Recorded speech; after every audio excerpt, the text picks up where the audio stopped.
Hi there. I want to talk about LinkedIn etiquette this morning because I just got off a call with a bunch of undergraduate student veterans who are incredibly impressive human beings, and they're going to do amazing things in their career. But I think there's some confusion about what is LinkedIn, why should I be using it, and how do I set it up to work for me. So first of all, LinkedIn obviously is a social network. It's where you're going to make professional connections, and it's an incredibly powerful tool in your job hunt, but you have to have it set up right to be able to work for you. So, a few really quick and easy tips. First of all, you want to make sure that your profile is set up correctly. You must have a profile picture. If you don't have a profile picture, I just assume that you are a bot from some other country and that there's not a real person behind your page. This page, when someone pulls this up, is a piece of marketing material for you personally. This tells someone in very few words information that they're interested in knowing about whether or not they should connect with you. So use it to your advantage by having it set up correctly. Got to have a profile picture. This is called a banner image. I think they're really helpful. Some people don't use them. I think that's a total waste of advertising space. Um, you can put a few different things up there. You can custom make a banner if you want to. I use Canva to make this banner that has like, here's my company, here's what I do for people, right? This is there's ways that I could personally improve this by having like a call to action here. So if you're a founder, like connect with me to learn more about hiring military veterans or speaking at our conferences or something like that. A call to action would be clutch here. If you're looking for a job, some people will put like the backgrounds of their cities here, which will mean something if I'm looking for a job in that specific city. So it's like I had a photo of the Austin, Texas skyline here for a while because I was living in Austin. And that means nothing to anyone unless you're from Austin, in which case it's a very obvious skyline. I know exactly what it is. And then it tells me you are interested in networking locally. So you could put a picture of your skyline there. You could put, if you're a university student, you could put a photo of your university, like something that another person that has gone to that organization, gone to that school is going to recognize. Um, or you can make a custom one just like this. I was on with some student veterans at Stanford and Amherst, like a Stanford logo next to like a Navy logo. And, I'm interested in this, and this. That could be impactful, but certainly not necessary. This is very important advertising space. This tells someone what you do and why they should want to connect with you in as few words as possible. I like this format. You see this a lot with these vertical lines here to separate different things. So if you're a student veteran, I would say like student at Amherst University, U.S. Navy veteran, right? Because that is going to allow you to connect with other veterans really quickly and easily, highlight some interesting feature of your background. People love to help veterans, right? I still have it in mind and I've been transitioned for a few years.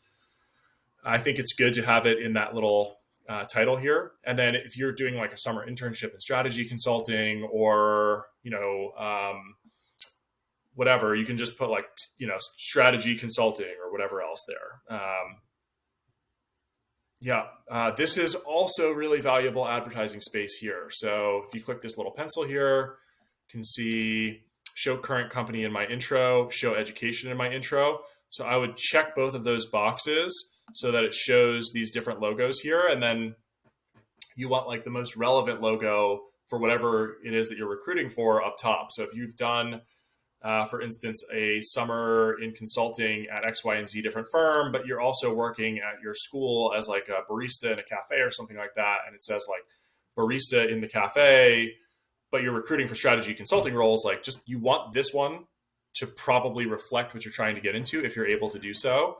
So the way that you do that is you come down to the experience section, click edit, and then you can move these things around to different positions. So if I wanted Paintree to be top, I would just drag it up there and have it be the top one.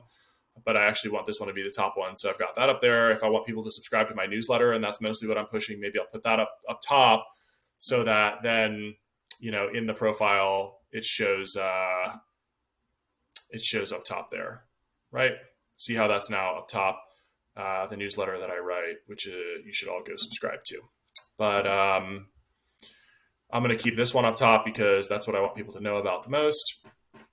And then, under your experience section, flesh these out with additional bullet points. These are bad examples here, so I need to go through and add, like, what was it that I did here, right? Infantry officer. I think that's like challenging for people to understand what this means. I try and put a little bit of context, almost like it's a resume here, but I could honestly do a lot better with this section. So yeah, I need to add context here because anyone that comes here to like dig for additional context isn't going to find it. So that's not a good thing for me.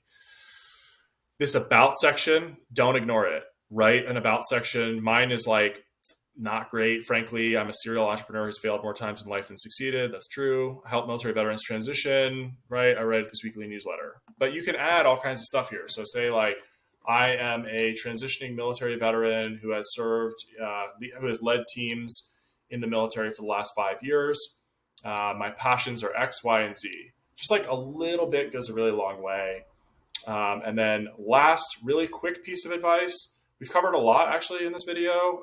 When you're going to connect with someone, if I'm going to connect with someone, I am going to always send them a connection request message. So when you hit connect, add a note.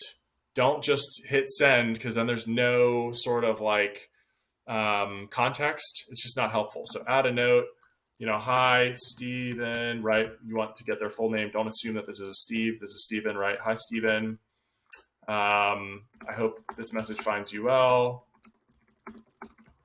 I am interested in learning more about Kantar, right, which is his organization, right?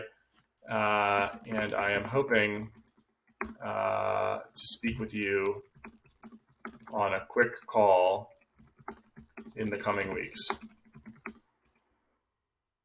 Best, Brendan. Something like that. Just write a quick connection request. Hey, I saw that we were both, Navy veterans or Marine veterans or something like that, and I'm interested in learning from your career. Right? Just a quick note in there goes a long way.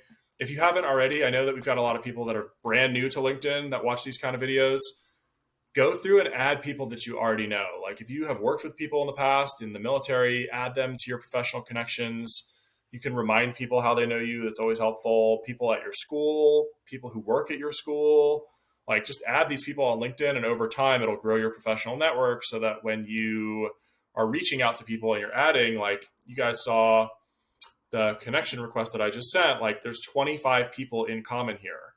That means that there's just a little bit higher level of trust. It's like we probably are like adjacently related to someone. We run in some of the similar circles. So that's like some social proof that like I am a real person when I add someone on LinkedIn. So I'm going to pause here. Hopefully this is helpful. Let me know your guys' thoughts in the comments below.